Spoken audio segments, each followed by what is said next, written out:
नमस्कार बंधुरा আমার এই ছোট্ট চ্যানেলে আপনাদের সবাইকে স্বাগতম। আমি আজকে আপনাদের বেগুন দিয়ে ইলিশ মাছ রান্না করে দেখাবো। তার জন্য দেখতে পাচ্ছেন এখানে আমি ছোট্ট একটা ইলিশ মাছ কেটে ধুয়ে পরিষ্কার করে নিয়েছি। এখন এই মাছগুলো আমি নুন আর হলুদ দিয়ে ভালো করে মাখিয়ে নেব। দিয়ে দিলাম পরিমাণ মতো নুন আর সামান্য একটু হলুদের গুঁড়ো। এবারে নুন আর হলুদের গুঁড়ো দিয়ে এই মাছগুলো খুব ভালো করে মাখিয়ে নিতে হবে। আর আমার এই ছোট্ট চ্যানেলটি যারা সাবস্ক্রাইব করেছেন তাদেরকে অনেক ধন্যবাদ, আর যারা সাবস্ক্রাইব করেননি তাদেরকে সাবস্ক্রাইব করে নেওয়ার অনুরোধ রইল। দেখুন মাছ কিন্তু আমি খুব ভালো করে মাখিয়ে নিলাম। এবারে এই মাছগুলো একপাশে রেখে দিচ্ছি। এখন একটা কড়াইতে দিয়ে দিচ্ছি আমি সাদা তেল। কিছুক্ষণ পর যখন দেখবেন এই তেলটা খুব ভালো করে গরম হয়ে গেছে, তখন এর মধ্যে মাছগুলো দিয়ে ভেজে নিতে হবে।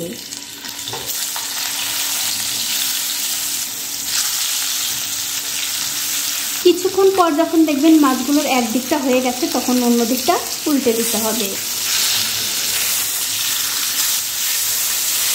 দেখুন মাছগুলো কিন্তু আমি উল্টে পাল্টে ভালো করে ভেজে নিয়েছি। এখন এই মাছগুলো তুলে নিচ্ছি। মাছগুলো তুলে নেবার পর ওই তেলের মধ্যে ভেজে নেব আমি একটা বেগুন, ডুমো ডুমো করে কেটে রেখেছি সেই বেগুন। বেগুনের মধ্যে দিয়ে দিচ্ছি সামান্য পরিমাণে নুন আর একটু হলুদের গুঁড়ো। এবারে গ্যাসের ফ্লেমটা লো টু মিডিয়ামে রেখে এই বেগুনগুলো আস্তে আস্তে ভালো করে ভেজে নিতে হবে। দেখুন বেগুনগুলো কিন্তু আমি খুব ভালো করে ভেজে নিয়েছি। এই বেগুনগুলো আমি তুলে নিচ্ছি। তুলে নিয়ে ওই কড়াইতে আরও একটু তেল দিয়ে দিলাম। এবারে ফোড়নের জন্য দিয়ে দিচ্ছি দুটো তেজপাতা আর একটু গোটা জিরা। এবারে তেলের সঙ্গে তেজপাতা আর জিরা যখন দেখবেন ভালো করে একটু ভাজা হয়ে গেছে, তখন এর মধ্যে দিয়ে দিতে হবে একটা আলু। এখন এই আলুটাও আমি তেলের সঙ্গে ভালো করে ভেজে নেব।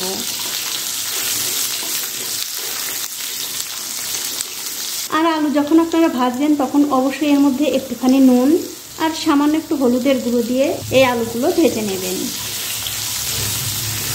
দেখুন আলুগুলো কিন্তু আমি খুব ভালো করে ভেজে নিয়েছি। এবারে গ্যাসের ফ্লেমটা একদম লোতে করে দিয়ে এর মধ্যে দিয়ে দিচ্ছি স্বাদ মতো নুন, 1 চামচ শুকনো লঙ্কার গুঁড়ো, 1/2 চামচ হলুদের গুঁড়ো, 1 চামচ জিরার গুঁড়ো আর দিয়ে দিচ্ছি 1/2 চামচ ধনিয়ার গুঁড়ো। এবারে এর মধ্যে সামান্য একটু জল দিয়ে এই মশলার সঙ্গে আলুটা আবারও ভালো করে কষিয়ে নিতে হবে। দেখুন 2 মিনিট সময় ধরে আলুর সঙ্গে মশলাটা কিন্তু আমি খুব ভালো করে কষিয়ে নিয়েছি। এখন আমি এর মধ্যে দিয়ে দিচ্ছি গরম জল। গরম জল দিলে কি হবে, তরকারির স্বাদটাও ভালো হবে, আবার তরকারিটাও খুব তাড়াতাড়ি হয়ে যাবে। এবারে গ্যাসের ফ্লেমটা বাড়িয়ে দিয়ে এই জলের সঙ্গে আলুগুলো খুব ভালো করে মিশিয়ে দিতে হবে।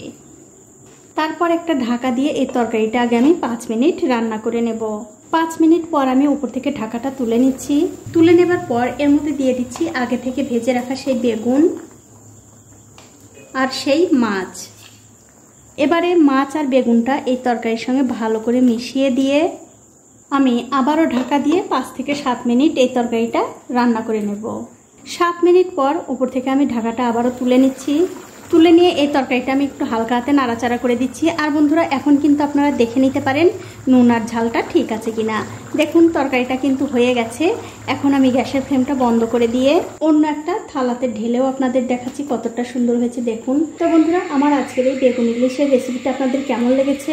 যদি ভালো লেগেই থাকে অবশ্যই একটা লাইক, কমেন্ট আর শেয়ার করতে ভুলবেন না।